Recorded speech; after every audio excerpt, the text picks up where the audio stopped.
Hello, everyone, and welcome. Welcome to today's panel discussion. Today, we will be talking about Arab movements for justice. Throughout the week, we have covered some of the types of work we do here at AAANY and the issues close to our hearts. Today, we're going to discuss one of the most important reasons that we exist as an organization, which is to fight for a more equitable and just world for our community. And also, we will be discussing the specific pillars of our advocacy work here at AAANY. We'll also be discussing some of the issues that call that call many to activism in our community, and we'll also learn more about advocacy work happening at the New York Immigration Coalition. The coalition is an ally organization that has worked in partnership with AAANY, and we're honored to have a guest speaker from the NYIC here today with us. We hope everyone comes away from this with a better understanding of the work being done to help immigrant communities and people of color. And we also hope that you will feel inspired to get involved.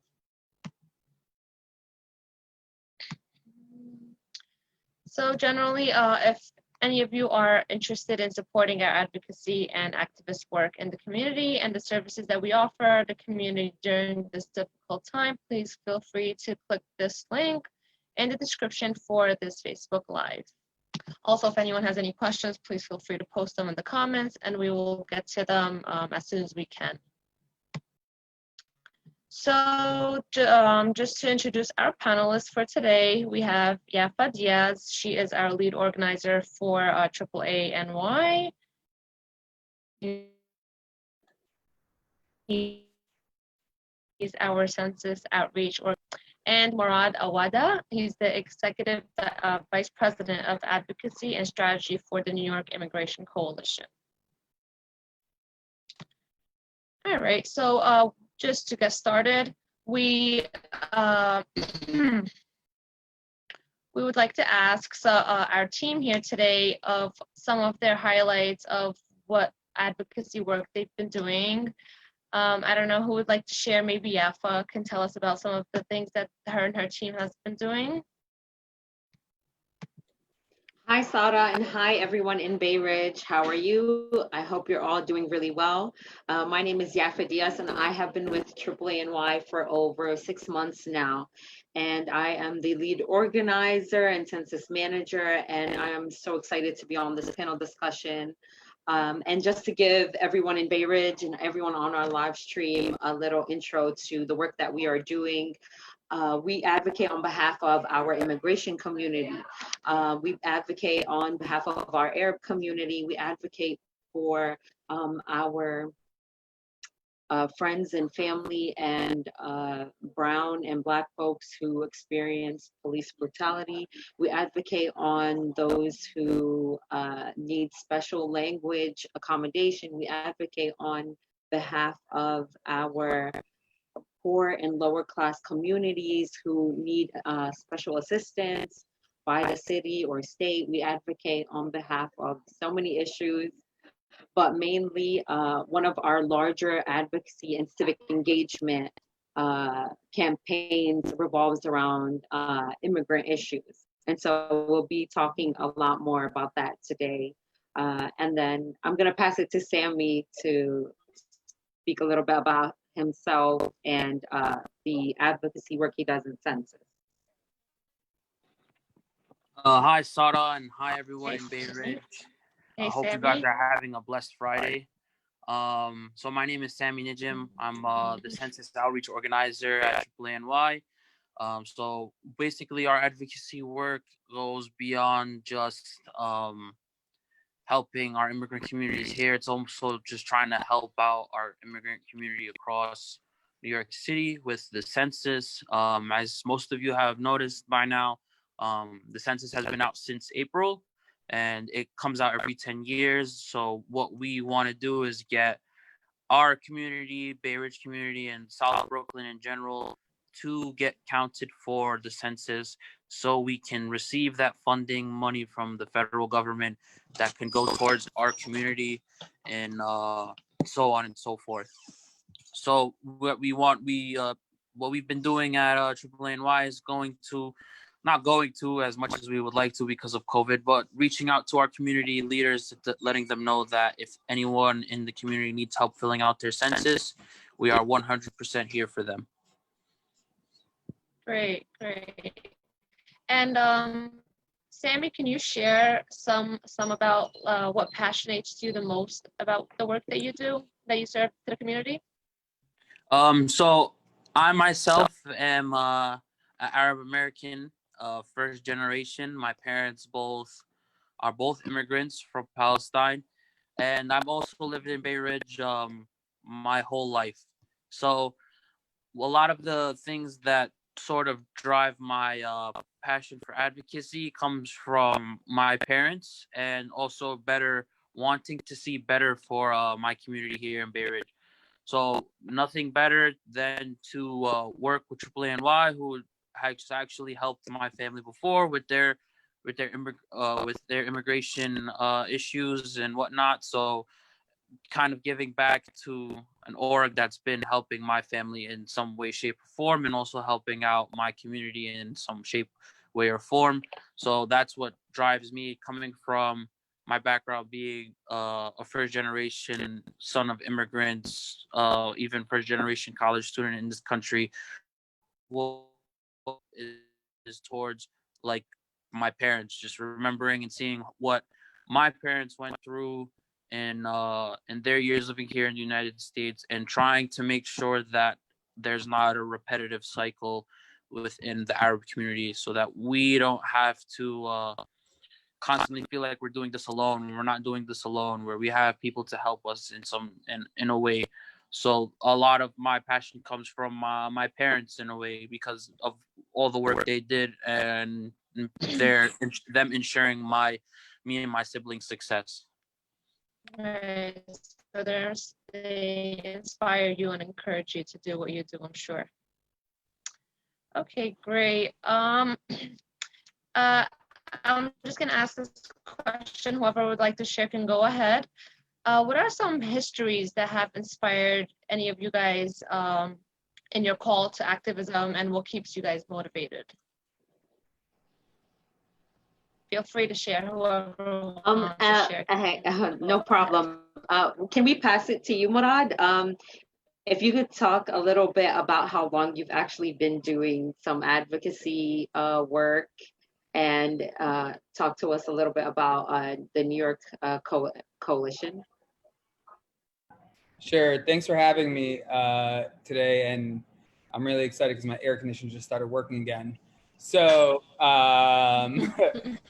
you know, I'm really excited that you guys have not utilized, you know, COVID as a way to not really engage within the Bazaar, which actually happens every year and is like one of the biggest highlights of my summer. But I understand why it's not doable this year. So thank you for inviting me. And my name is Murad Awauda. I'm the Executive Vice President of Advocacy and Strategy at the NYC. The NYC stands for the New York Immigration Coalition, and we are a policy and advocacy organization. We were founded over 30 years ago to help convene immigrant groups so that we can really bring together a movement space that's going to allow us all to thrive, every community, the Arab community, the Latino community, the Black immigrant community, the Asian community, so that we are all walking forward and ensuring that all of our rights are honored in this country. Mm-hmm. So what brings me to this work has been, you know, over 2 decades of organizing here in Brooklyn and across the state of New York, and really fighting for justice. You know, I grew up in a family that was incredibly active and, you know, seeking justice one way or the other. My older sisters actually got me involved in organizing. And if it weren't for them, you know, I don't know where I would be. So shout outs to my 2 older sisters, And, they kind of showed me early on in life that there was a lot of inequity and injustice facing people based on race and class, and that we ended up falling within a really murky area, and the same injustices we were faced with, other communities were. And what was more powerful was being able to organize within multi-race, community to be able to deliver for all of us. So I think that there's a lot of different moments that have inspired me throughout my organizing experience. And one of them has to be the one that I would want to really illustrate is, learning about past movements and seeing history repeat itself, sort of. So, when we look at the civil rights movement, if we look at the Black Panthers or the Young Lords, these are folks who pretty much paved the way for our community here. And I'm going to say that, right? That if it weren't for the African American community and the Latino community, we would not be where we are today. So we stand on their shoulders, and it's our duty to fight for justice for all of us, right? So I think what has been incredible over the past, I would say 4 years, has been people who've been complacent in the system really waking up and saying, what's happening in the world right now is horrible. President Trump wasn't the person who created all these issues. He just showed us how the system, how bad they really are. Exactly. How bad it really is, and how the system was never made for people like us. And it was made for people like him and white supremacists who have an inherent hate for people of color. Specifically, the histories of Black and Indigenous folks in this country is, really their free fight for liberation has been inspiring, but what has been done to them has been horrific. So I think that the past, I would say the past 10 years have been amazing. It's been transformational, right? You saw a lot of people beginning to get activated. And then, it went from being just activated to people actually taking action and being strategic and really organizing in a way that would deliver and deliver justice and rights for everyone in our communities. So I'm happy to be here, and I'll give the space back to other folks to talk. Okay, so speaking about movements, and thank you so much, Murad. You really gave us a very detailed summary, or if to say so, about all these movements, Latino, Arab American movements that have been that have taken place in the past. But just to focus on Arab American movements, can anyone share some of the Arab American movements or advocacy initiatives that the community should know about? Yeah, Sarah. I think I think something that our community now needs to, right now, what our community really needs to be aware of is our census work mostly for now. That's the biggest highlight because, for instance, our Bay Ridge Islamic Center, for those who don't know, Masjid Mus'ab is one of our many hubs as an Arab American / Muslim community that's been well known for many years in a way, and they needed to accommodate for more space, so they eventually were able to get this new space for them. But obviously it's not enough, because sometimes usually you can make a statement or make a claim that that Bay Ridge has a significant Arab Muslim population, or just Bay Ridge has a significant Muslim population that this space needs to be accommodated for, and also maybe a lower price. But because us as a community, we tend to not fill out the census or not partake into political matters because we're seen as immigrants, and we don't some of us have this mentality that we don't really want to get involved. We just want to put our heads down and go to work. But in the end, that kind of backfires on us. So what we need to highlight. Do we have like statistics that show how Bay Ridge is doing, for example? Like how for actually filling out the census? Usually that information isn't known to us until after we get the census. But on our behalf, as AAANY, we constantly just asking people to continuously fill it out, so we're not underrepresented. Yeah, and Sammy, also the census is able to release to us like how Brooklyn is doing altogether. So we know that Brooklyn is at 52% so far in answering the census, and that's still very low. That's why we've been viciously campaigning and just out tabling, doing outreach online and in public for the census, because we know how important it is, since it's only done every 10 years. Like, that's a big deal. And the fact that so many people's programs and finances actually rely on the data of the census. Many of our community don't understand, or actually just don't have it or even heard about it, or realize how crucial our funding is connected to federal government, and how that is all allocated to our smaller cities and boroughs and communities. The fact that it's going to schools, it's going to streets, it's going to local businesses, it's going to families, it's going to healthcare, it's going to so many issues that we really need this funding for.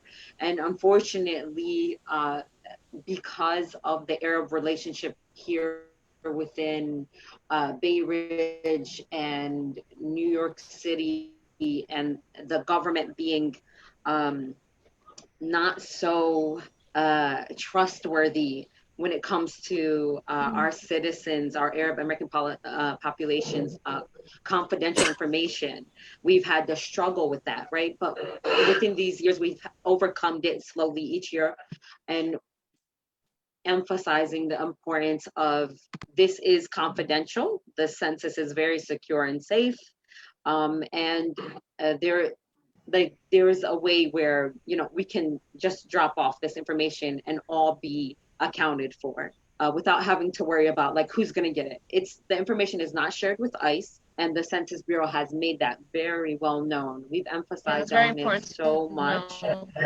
Yes, and because there's still a fear, because ICE still organizes very heavily and works within like Brooklyn itself, especially amongst Bay Ridge and Sunset Park.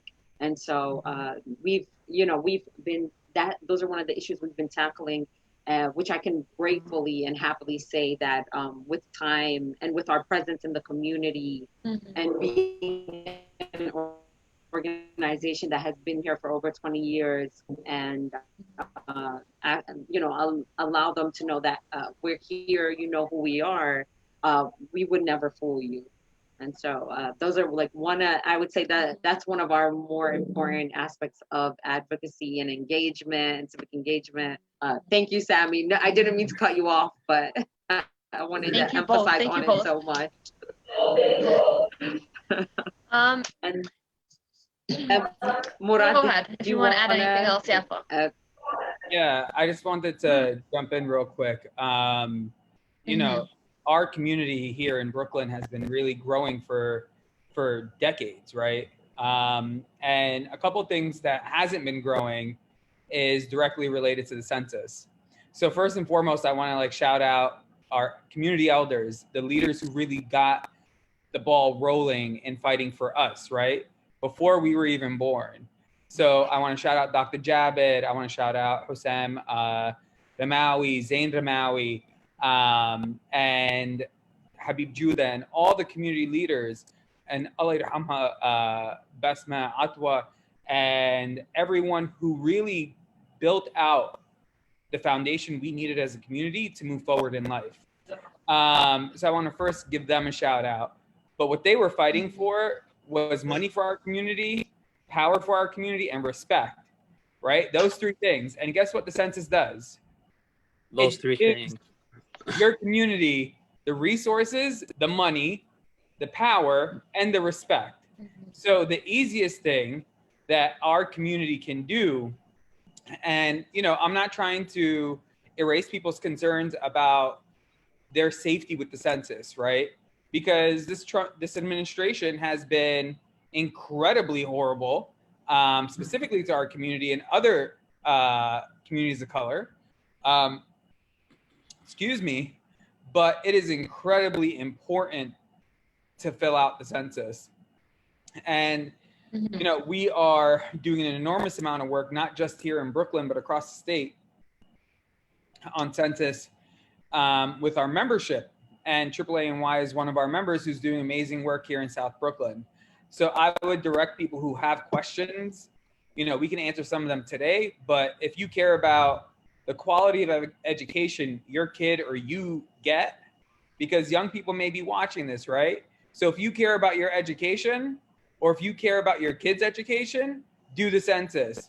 If you care about the roads in your community, the playgrounds, the parks, the hospitals, do the census. If you care about getting resources to support your local business, do the census. Every single aspect of your life is impacted by the census, including how districts are drawn so that you are able to have power and representation. So how your council district is drawn, how your state assembly, your Senate, your congressional district, all of that information comes from the census and it informs those districts. So if you want the money for your community, you want the power for your community, and you want the respect for your community, do the census. Thank you, Mara. Yes, the census is very, very important. Yes. So everyone, I just wanted to mention two more. I wanted to mention two more, not about the census, but two more, like a little bit more about Arab engagement and civic engagement, because we also advocate on behalf of the immigrant community. To have easy access when applying for citizenship, giving them the opportunity and space and security to come in and actually say they need help receiving papers, gaining their green card, maintaining an environment where we can safely and securely assist them is extremely important. And that is one of our main priorities at AAANY as a part of our advocacy team to do, which is why we always join NYI, the New York Immigration Coalition, each year in lobbying, because lobbying in Albany at our council members and our Congress and our state house representatives is extremely important, because this is an issue that is affecting us, and those who are in that office represent our district. And so that is one major important advocacy initiative that we do when it comes to our immigration community. And so, yeah, I wanted to say that. Thank you. Yeah, for that is very important. I want to just highlight a little bit about police surveillance. Police surveillance is a very important topic, and it has been a very specific issue in today's society. So what is the relationship between police and the Arab American community? Okay. Am I going, or is anyone can answer? I mean, whoever, Sammy, Yafa, whoever wants to. I can jump in real quick. Yeah, go ahead. Go ahead. So I think that historically, the Muslim and Arab community have always been engaging with law enforcement for a very long time. Post 9/11, what ended up happening was that the same community that was working alongside law enforcement ended up being the target of law enforcement and was victims to warrantless surveillance and entrapment plans that they did to harm our community. And because the community had historically not seen this side of law enforcement, there was a relationship, right? And there wasn't any solidarity with communities that had faced this for decades. So when we're talking about what law enforcement relations is with the community, it's a really interesting topic. But what I think I would want to pose to our community is, what does community safety mean? Because community safety and policing isn't about what we believe is, the most authoritative form of going after people. Like, the warrantless surveillance that our community faced for years is still happening. We need to have a conversation with ourselves about how policing happens and what we actually need our community. How do we redefine community safety? Like, there's no reason that we should be having the NYPD provide social services. That is not the role of NYPD. We should not be having them policing homeless folks in our communities. We should not have them responding to folks who are having a mental health crisis. Those are things that they have been doing, and it has, Mohammed Ba was having a mental health crisis, and the police were called to come help him, right? And instead of helping him, they ended up killing him, because that is not what they are trained to do. So I think that for the current moment that we're in, we really have to have conversations about how do we redefine what community safety looks like, because what it is not working.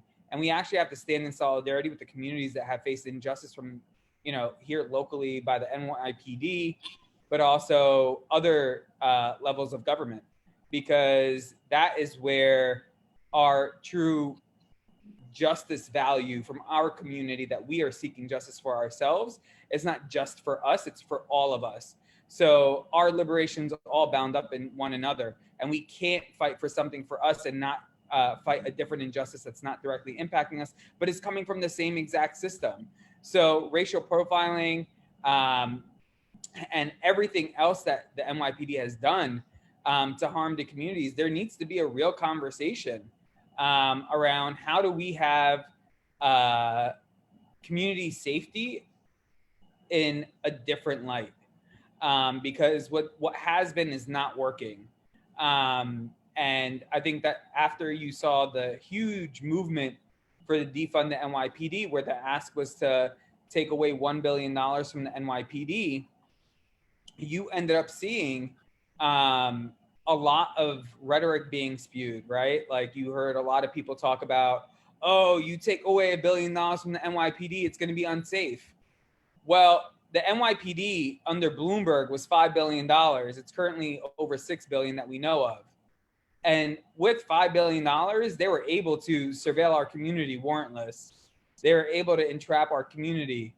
And, $1 billion cut to go to communities and reinvestment in communities would have went a very long way.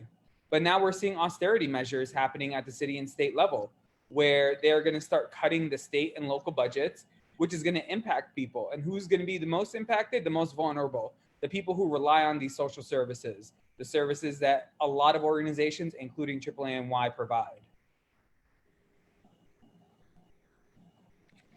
Right. Thank you, Wow, Murad. thank you That's for very that. Sammy, did you want to add very true. anything? I mean, Murad did made some very valid points when we were talking about some things that aren't new necessarily to the Arab community in Bay Ridge and in throughout New York City. So we've known that the NYPD has been surveilling our mosques. Like, we know, and then on the college level, as a college student, we knew that NYPD were sending infiltrators into Muslim student associations and Students for Justice in Palestine organizations.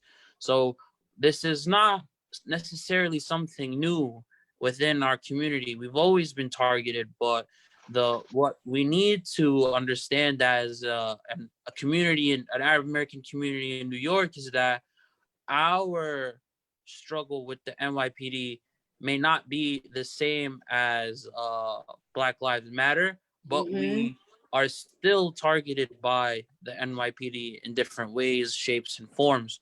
So what we as a community should do is stand in solidarity. You know, we're asking for a change. We're not asking for. We're asking for basically our basic rights as citizens of this country, and even not even just as human beings in general. Because we know what it's like to be surveilled. We have had our masajid and our mosques and even our safe spaces in colleges infiltrated, and these are all spaces that, you know, we're not supposed to be on our guard in a way. You know, it's a community space. It's a space that it's supposed to be trusted. I shouldn't be worried about someone hearing my conversation and then trying to entrap my conversation in the masjid, or someone trying to entrap us when we're at an MSA event. So we really need to, like what Murad was saying, is that we need to emphasize what it is to emphasize this change that we're asking for in the community, and that we should be aware and we should be paying attention to these sort of things. If I could just jump right back in, I'm gonna make So this definitely stand. super quick. You know, I do think that like there is a lot within our community that we don't really actually address, and one of them is the anti-Black bias that there is in our community, right? And if we don't talk about it, then no one else is. So that's first. The second piece is, you know, those who are closest to the pain have the solutions. And if, you know, I think our community, because of, and now I'm linking them both back together, right? So we have Black Arabs, we have Black Muslims, and we have to take our direction from people who are most impacted. And because of that, you know, I think for us, our demands, even though our community is facing a different type of law enforcement infringement on our civil rights and civil liberties, you know, we have to stand up and fight for the platform that the Black Lives Matter puts forward, because they are the ones who are experiencing this, right? And it is our role to be an ally and to show up for them. Right, that's very true. Yes, thank you so much, Murad, for emphasizing on that. I just wanted to add that is exactly why AAANY is a part of Communities for Police Reform, because we do believe that our Black community suffers at the hands of the NYPD.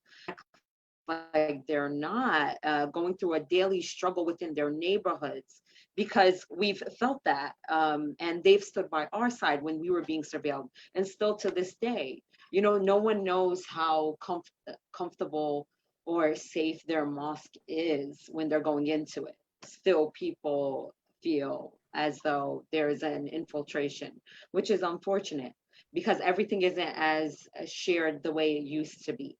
And so being a part of Communities for Police Reform, we've been able to be a part of the Safer New York Act.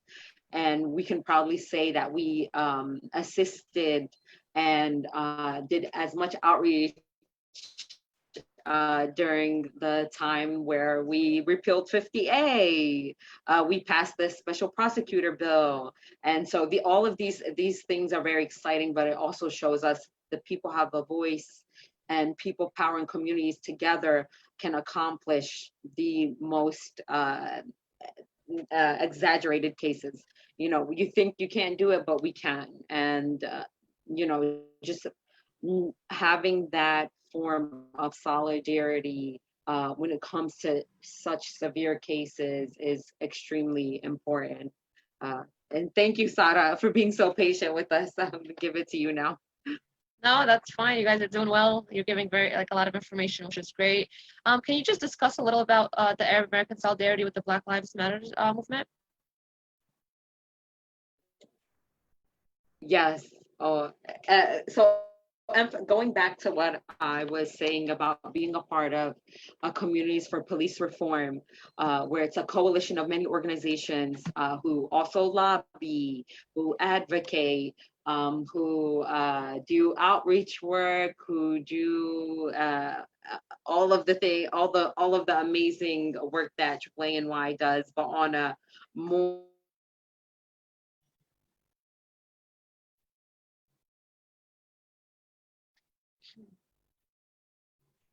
relationship with the Black community by making sure that we have an allyship and then sticking through the allyship. So when they need us, we have to be present, right? If we need to be out at a rally with them and they need assistance with organizing that rally and making sure that people show up, we go ahead and we help as much as we possibly can without taking any of the light or Our any of presence does it all, right? yes, of course. And well, actually, Murad, I was gonna send it off to you because I feel like you you had more to say about the strength of the Black Lives Matter movement within the Arab community. I think that there's like a lot of connections, right? That we see the injustices our community face and the injustices that the African American and Black community are facing. Um, the Arab community is like really interesting. We are as diverse and we're not a monolith in our beliefs either. So I think that there's how we show up is different for everyone, right? So I think that there's a couple different ways you can show up. You can talk to your family first and showing up and explaining to them what is happening. And it takes a lot of courage to have those conversations with your ammos and khaltos, but it is necessary. If we can't change the minds and hearts of our family members, we're not doing justice and we're not doing our job. Yes. Right. The second part is actually showing up. I think that showing up is like critically important in this moment. And then the third is really just say, as Yafa was saying, take direction. When you show up to an issue that is not yours, the best thing you can do is ask how you can be helpful and provide your resources. Like a lot of organizations have resources, a lot of folks have different types of resources. Put them on the table. Say, this is what I can offer in this moment. Let me know if any of this is going to be helpful to you. But I do want to say that throughout the George Floyd protests and then the Breonna Taylor protests, that our community has stepped up. And it's really been heartening to see that, especially during COVID. And I think that, folks who are really risking a lot by going out, right, to begin with during a global pandemic, are doing their part. And everyone's stepping up to the plate right now. And I think that it's really important that we continue that. It's really sad that we have to see that like folks like Breonna Taylor we have not seen the arrest of the people who have murdered her. And those officers are still walking free. So I think that those are a couple of different ways. And I think people should really continue to be engaged in finding justice for her. Because if we can't get justice for Breonna Taylor, we're never getting justice for anyone.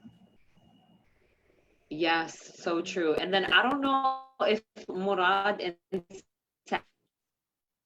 Sami, if looking at during the George Floyd to the Arab Spring, what were the Arabs fighting for at that time, right? They were fighting for a political equality, political justice within their countries, for systematic oppression to end, because there was this continued oppression amongst communities where economically, like families and people who even had degrees for some reason couldn't move forward, and fighting for this freedom within their own country. Many Arabs, we link it back to Black folks fighting for that here within the US, because we know that within corporations, Black folks aren't the first person to be chosen, right? We know that there's a bias within the workforce, within class, here in this country. And so connecting those two and realizing the fierceness and passion that comes within all of that is so crucially important.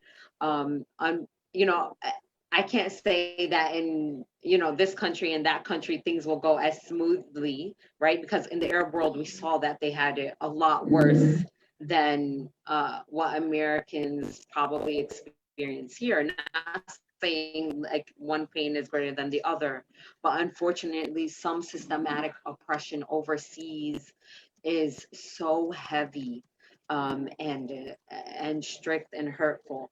And so like knowing that that Arabs will always have this relationship with the Black community, because whether we've experienced it overseas or here within our own, here within the US, we know that all of these issues tie into each other. And knowing that we're going to continue to fight for it because it's not going to go away tomorrow or within the next 5 years, knowing that like we're going to have to keep looking back at history, learning history, but also implementing our future and not giving up just because it wasn't implemented in the past. I don't know if anyone wanted to add on to that. So I think we'll move on just for time's sake. So my next question would be, what work have you guys all participated in when it comes to hate violence and immigration policy? So if anyone wants to take a turn and speak for a little bit about what they have been doing. Sam, if you want to go first, since we haven't heard from you.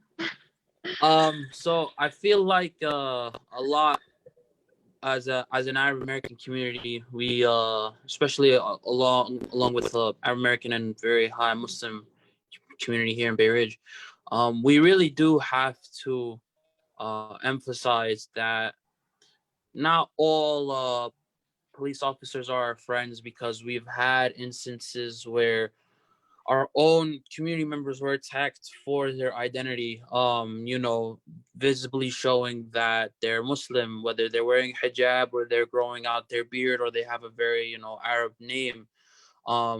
We have to realize that just the other day, an 18-year-old Egyptian kid in Staten Island was severely beat and called racial slurs, threatened because of it, because he was visibly an Arab American here, and the NYPD doesn't want to investigate it as a hate crime, even though the words they used were specified against him about his identity and about where he's from originally. So what CPR has been doing with pushing these initiatives along as it is with the work that AAANY is doing and YEF is doing, it's still a constant need to remember that there's still a lot more work for us to do. Certain groups, or not even certain groups, just in general, NYPD doesn't want to investigate things as a hate crime, even though you can have your hijab ripped off and they won't investigate it as a hate crime. You can get beat and called all these racial slurs as a Black man and it won't be investigated as a hate crime. Or in the Arab American community specifically, there's still a lot of work that needs to be done. And with the work that CPR has been doing and the work that also YAFA and the advocacy and the New York City Coalition Against Hate too. The New York City Coalition the hate crime. They've been standing up and they've been doing a lot of the work, but it's not going to just start and end with them. It needs to reach into the communities. The communities need to be educated about these topics. We can't just brush them over. Our elders are always complaining about something, or our youth are complaining about something.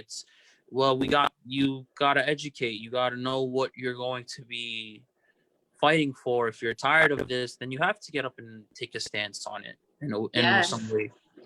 Yes, and Sammy, that ties into like us having the Accompany project where we do de-escalation trainings, bystander trainings, like upstander trainings. Like, what does it mean to be a bystander? What does it mean to be an upstander? What does it mean to actually know how to de-escalate or how to, react when you see situations like hate violence occurring. And that's why we are a part of like New York City Against Hate, the coalition. And that's why we take initiative in making sure that our city hall members know that hate crimes are serious. It's embedded in a lot of systematic oppression and privilege that people think that they have over others.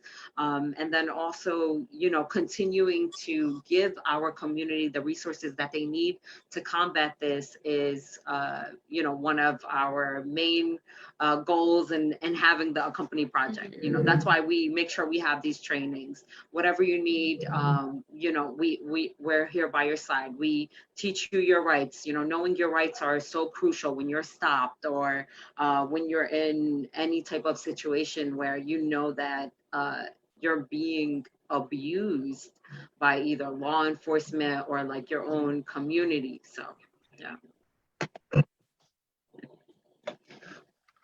If I could jump in real Very quick. true. Yes, go For ahead.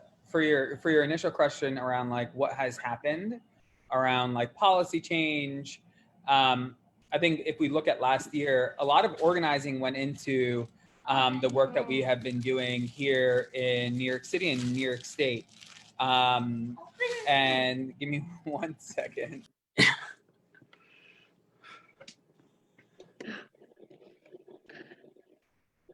See, that's awesome. See, you're already teaching.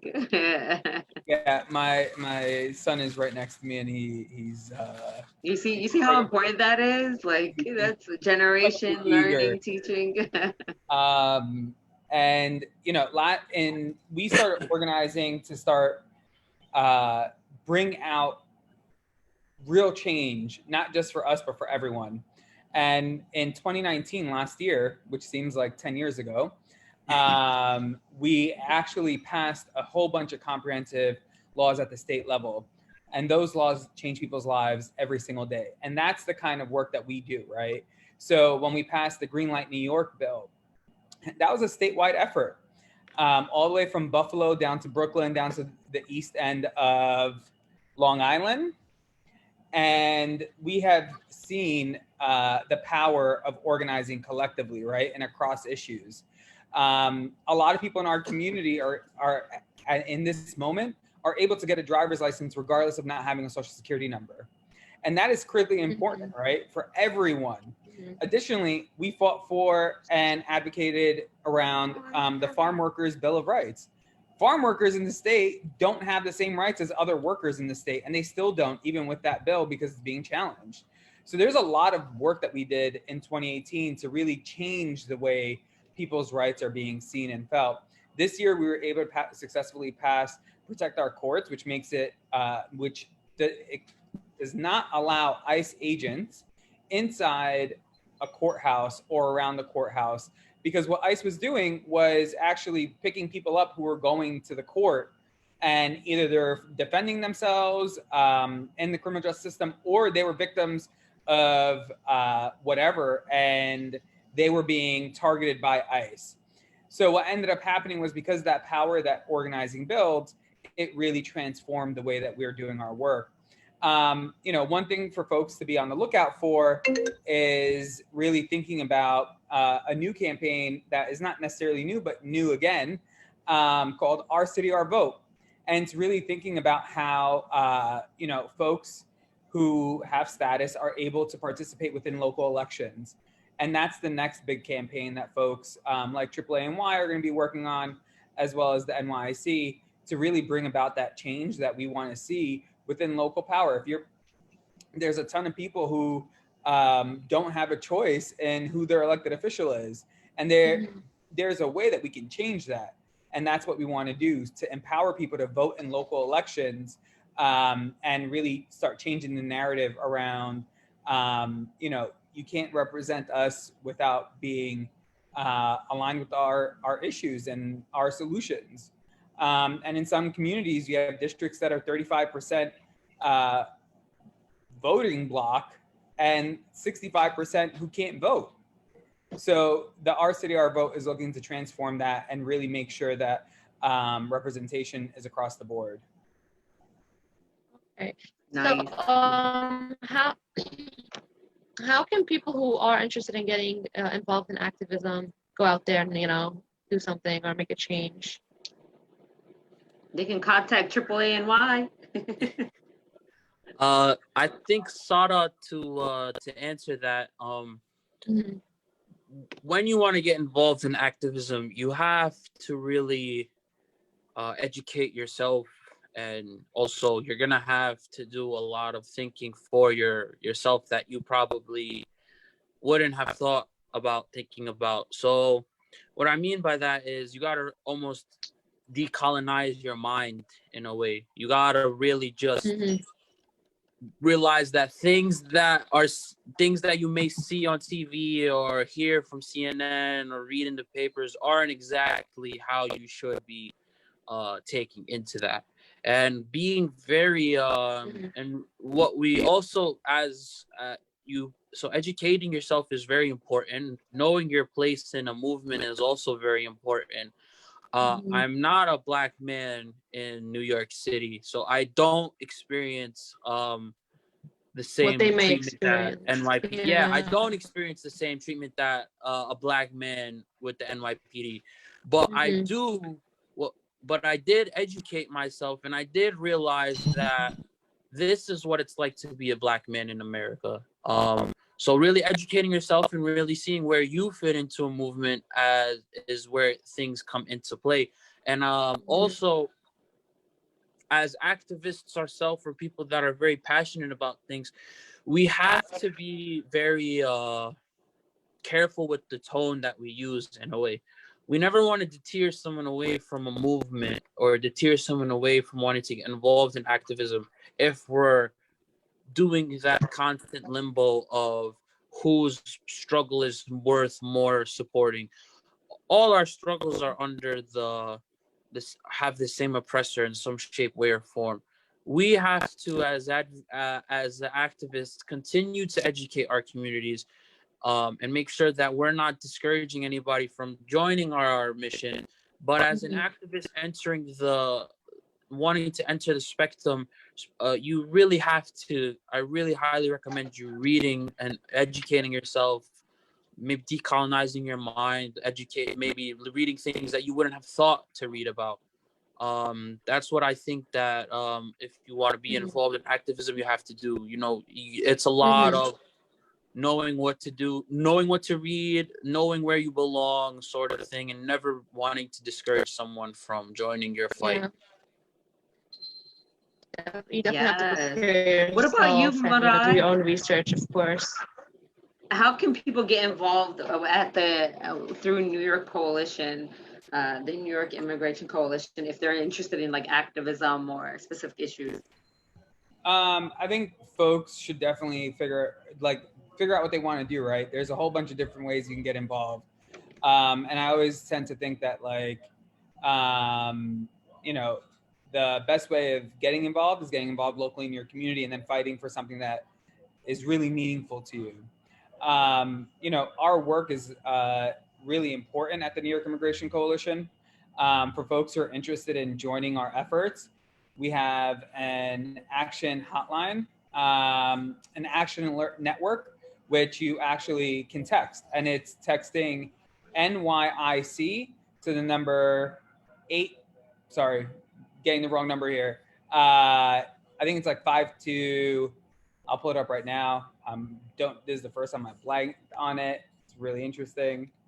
Um, but you can text the number and really get involved in a way that makes really much sense for you. And that's where we send all of our notices for rallies, how people can take action on legislative and policy matters, and really start advocating for themselves. And to text and to get involved in our upcoming actions, folks can text NYIC to the number 52886. The number again is 52886, and you just text NYIC, and you'll be connected up to all of our actions that get put out there. Mhm. So Murad, since we have you speaking right now, just quick question. the immigration work that you guys do. NYIC, how has it progressed as far as immigration is concerned? You know, as an organization, we're statewide. So we have 5 offices in New York, across the state of New York, in Buffalo and Syracuse, Peekskills, New York City is where our headquarters are located, and then out on Long Island. Our organization has grown significantly in really being able to build power with the communities that we serve. And through that, we have been really successful in passing these legislative efforts that we've been fighting for a really long time. And it all comes down to really being able to build up people power. And without the people power, you don't have anything. So I'm really excited that we've been able to do that. You know, we're living in some like really interesting times. Just this past couple months, we launched a response campaign to the COVID pandemic and making sure that immigrants weren't going to be left out of the response. You know, we were successful on the city level, the state level to an extent, as well as on the federal level. And we're still fighting. Folks can definitely join our efforts there. You know, we want to continue to make sure that our communities are not left out of the recovery from COVID. Okay, and are there any legislations or laws that we're lobbying for alongside NYIC, like any specific cohorts or that we are a part of just to pass a legislation? I mentioned Our City, Our Vote earlier, and that's a campaign that we're working on here in New York City. We're also advocating for a number of different things, right? You know, we have a campaign called Coverage for All, and that campaign is to really allow folks without status to be able to get health insurance. In the state, you can't do that. As well as really fighting for access to representation and codifying into law that if someone needs an immigration attorney, that one will be provided for them from the state. So we're working on a bunch of really interesting campaigns right now, and folks should definitely join our tech service to learn more when we do action. Yes, and I know I have. The number is 52886, and you just text NYC to that number, and you'll start getting text messages from us. Yes, and then also being a part of Our City, Our Vote as like an organization that is doing the work on the ground and advocating for green card holders to have the right to vote is so important because they're being taxed like citizens, right? They're in the workforce, right? They're contributing to our community. So why is it that they can't vote at least on a local level? It's not fair, right? You can tax me, but then I can't choose who's representing me. What? Like that doesn't make any sense. I agree. Anyone else would like to add anything? Any thoughts? Even to our audience, if anyone's watching, if you guys have any questions, definitely feel free to drop a comment or a question down below. Well, those who want to get interested with AAANY or in activism in general, I love the way Sammy mentioned to decolonize your own mind and self. Take a step back and question your own views on specific issues, races, religions, you know, laws, because it takes a lot to combat your own self. Right, for over years within our own public school systems, we're taught one specific way or one specific thing, and it's all always been covered. There always hasn't been full truth, and so in doing that is definitely the first step. And secondly, AAANY has so many opportunities. We have internships, we have volunteer work. We always need a helping hand around the office and doing outreach. So please contact us. I know immigration is a lot of work. Yes. A lot of help. And immigration, are you interested in immigration law? We always need folks. Volunteers, interns, yes, they're more than welcome.